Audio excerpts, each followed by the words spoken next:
Hey, we are at episode 10 of the New York City Wrestling series, where honestly, this is going to be a very interesting episode, and we will go over. You can think, why is this interesting? We are on a gap of rising to small, so we might have the possibility of having to bring in four people.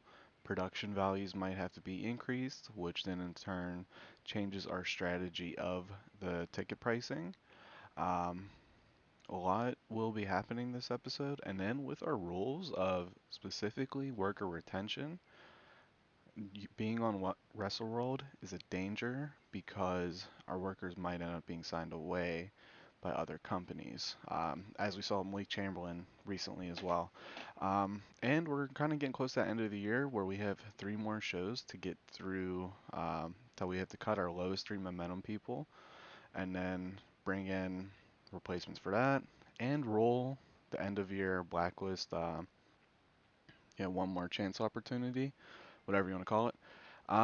And I'm still 50-50 on the generational workers in there, um, and being on the blacklist. The reason I added them on the blacklist in the first place is on the creative section, hidden gems. It shows Penfold Peridian is the only one who fits the unemployed criteria, uh, unless Papa Swole or any of them leave their other companies. So we'll have to keep our mind on that. But let's get to our show and we can get going. So we once start off the show with Andrew Harper, who's been getting a push out of nowhere, defeating Freedom Eagle. Now, with this Andrew Harper push, it's honestly just timing. Next guy up, it is what it is, because Malik Chamberlain got signed away unexpectedly, and he was in story with with Andrew Harper. Made only sense. I didn't want to drop it and then have Malik do the job to somebody he wasn't like feuding with. Nope, messed that up. Following that, we had Richie Riggins kind of confronting Mass Stranger, like what's under that mask, how you're ugly, total tool character. Mass Stranger hasn't faced Richie Riggins yet, makes defense number 13 of the Tri-State Regional title. As you can see, Mass Stranger's in-ring performance is starting to take an effect of Takeover, where he at 47 rating, Richie Riggins' best match, and very happy, very pleased with Mass Stranger so far, and I think we'll see more of that over the course of the next coming months. Following that, we had the Demia Hit Squad versus the LA Stars, where the LA Stars defeated the Demia Hit Squad, with specifically LA Star 1 defeating Machine Gun Marino with the Star Destroyer. Um, this is more just as a way to show Machine Gun Marino is the weak one of the Demia family and kind of play to that, as well as get everybody on the card. It makes sense because the Demia Hit Squad hasn't really lost much besides that. Then we had an angle where Ernie Turner tries to interview the boys from Yukon. They just blow him off. So the boys from Yukon haven't said much, haven't done much since losing the tag titles. I'm thinking maybe they need to be on the hunt for a manager to help rein them in. We had Tennessee William insulting Dean Daniels on his way to the ring before their match, where Tennessee William defeats Dean Daniels, um, and one of our best matches ever. No storyline here, nothing like that. Just a match to get Tennessee William a win back after losing to Mass Stranger twice. And Dean Daniels is on his way out of the industry. He's in his mid 40s, so kind of take advantage of one, he's pretty damn good in the ring. Two, his popularity in the mid 30s can help us out with some of our guys. Following that, we had Hawkeye Calhoun put on a great performance versus Denny King. Um, and you can see here it advances that Supermassive Destroyer storyline, aka the Demia family sub storyline. I think we're going to get behind Hawkeye Calhoun here as a possible underdog babyface to try to get him going. Um, and maybe we can put like the gimmick on the line for the title, or Star Destroyer, or Star Destroyer Supermassive Destroyer versus Hawkeye Calhoun Mask versus Mask. Kind of get that going. I'm not sure the end game yet, but we're gonna get behind Hawkeye Calhoun here a little bit because I think he deserves it. Then we hit the Demia family promo where it's Sadamia bragging with Brutus Milana and Supermassive Destroyer behind him, being menacing. and it's just effectively to show their dominance. And notice how Machine Gun Marino is not listed. And then in our main event, we had Sadamio once again defeating Riley McManus. Now this time, there was a kerfluffle where Supermassive Destroyer interferes, beats up Riley McManus. Maybe he intimidates Riley McManus' manager. We have Bruce Milano possibly interfering as well. It's just a way to protect Riley McManus, keep the title on Sotomio, and kind of get over, okay, these guys are dastardly, um, not playing it fair, and just playing to that character. Now in the 70s, I honestly can't tell you if there was much um, screwy finishes like this. With the territorial days, I imagine so, but it's just a means to continue the storyline. So now we had Sotomio, who originally DQ'd himself versus Ryan McManus, then cheated, and then cheated again. So does Ryan McManus get a fourth shot? I know there's like a quote unquote penalty for that, but yeah, so far the ratings are within reason that it will work. Does Ryan McManus go after Brutus Milano and Supermassive Destroyer? Who's our next contender? I mean, obviously Andrew Harper, Mass Stranger, Tennessee Williams now recovering, Hawkeye Calhoun's starting to get his feet under him. So who do we get behind them? And then I'm not like targeting Tennessee Williams and all them every single time.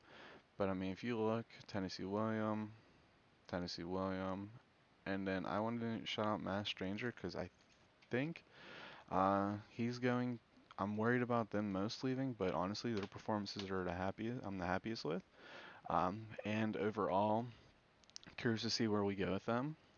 And with us, I'm thinking we rise to small after that show.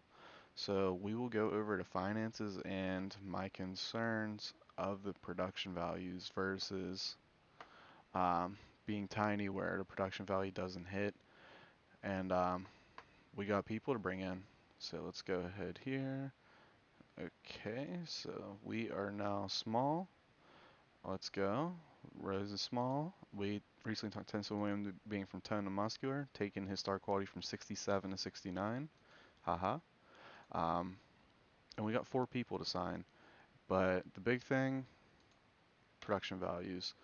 Now, viewing rival levels, CZCW, RAPW, professional, medium, in-house, minor license, their production values are like 20K plus a month.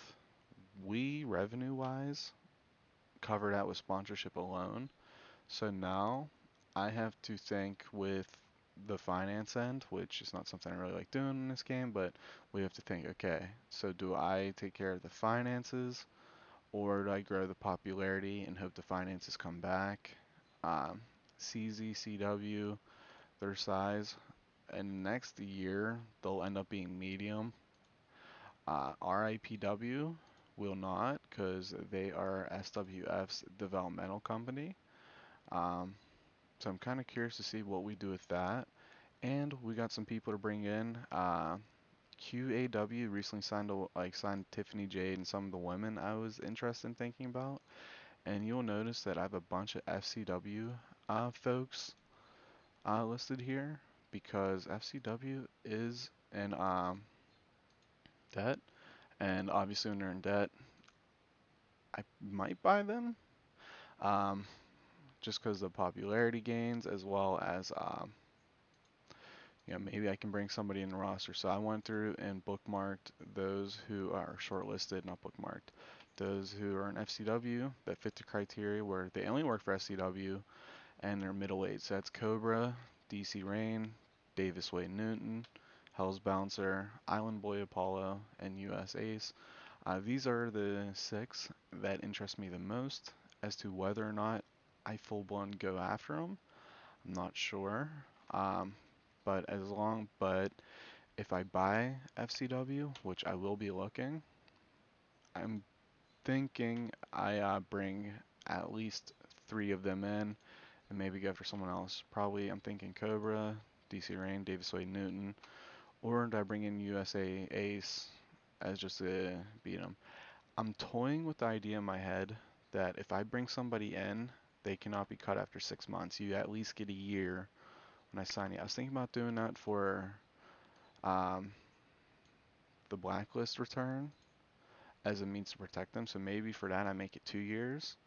Um, but I'm thinking just because with Dean Daniels, it's intentional of me kind of phasing him out, but I'm not 100% sure if that's the route I want to go in. So right now, Lucas Acrimony, who I didn't include in the last show, Machine Gun Marino, and Dean Daniels are our most likely contenders to be gone. Um, so I don't know if that's gamey or not. I'm really toying with that idea. So maybe um, if I sign you, you get 6 months. So you get basically 6 months. I'm not going to cut you after 6 months, and then a year. Um, so let's say December, I bring in the 4 people I bring in now. They're not going to be cut December. So, and I'd say they're not going to be cut May. But when it comes, or not May, June 2021 in game. But December 2021, they might be in danger. Um, am I getting over convoluted with the rules? Maybe, but it's different, it's challenging, and it's exciting to have all these different opportunities to play with characters I haven't touched. Because most of the time you end up doing the same kind of company, the same kind of shows, the same kind of angles, same people. So this is going to be the move. Rule 4, face versus heel only. So we don't have any like face versus face, heel versus heel. I actually did one months ago on our second or third show of Animal Harker versus Mass Stranger. I thought Animal Harker, given the name, was a heel. He was not, and it is what it is. But curious to see where we go with this, and I'm excited. So if I buy out FCW, I will be the first to let you know. We'll start off with that next show, and then we'll see what workers we bring in. Because we have 4 people we have to bring in right now, and they have to be unemployed, middleweight, tire, and I don't want to talk people in them being in the US quite yet. Still think that's gamey, so we'll go from there. Mass Mauler, very good contender. Um, Quentin Queen, very good contender. I don't have it sorted by middleweight. There we go. Charlie Corner, watching him, I mean, there's a lot of potential there, but that doesn't mean potential. That just means that's where his ratings can be. So he can be 39 and not 84. He can be 55 charisma, not 100. His microphone can be 37, not 82. Um, but you'd hope not. I mean, easily marketable, fanatic. So I think there's opportunity with him. Thinking about it, I just don't know if our roster can afford to put him in. And then there's guys like Clark Alexander, and where is what's his name? He might have been signed elsewhere.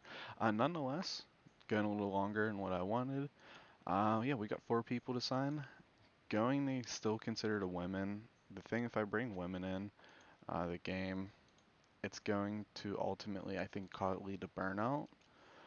One reason or another. Now, the talent is there. I mean, Christy Higgins, Debbie Rose, Foyoku, Joanna Silver, Joy Ryder. There is a lot of different possibilities here of carrying my company effectively.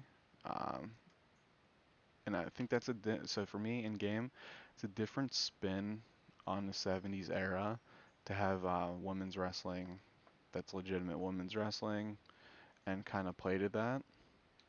And I mean, when you have probably one of the best workers in the world available, it's kind of hard not to. So I'm thinking either I bring in 4 people or I bring in like 3 women and 3 or 4 women, and you know they're safe for the next year, but we'll have to see about that. So I don't know. Let me know what you guys think. When you guys see this, it is 6:26. You guys will probably see this July 1st, 2nd, July 1st or 2nd.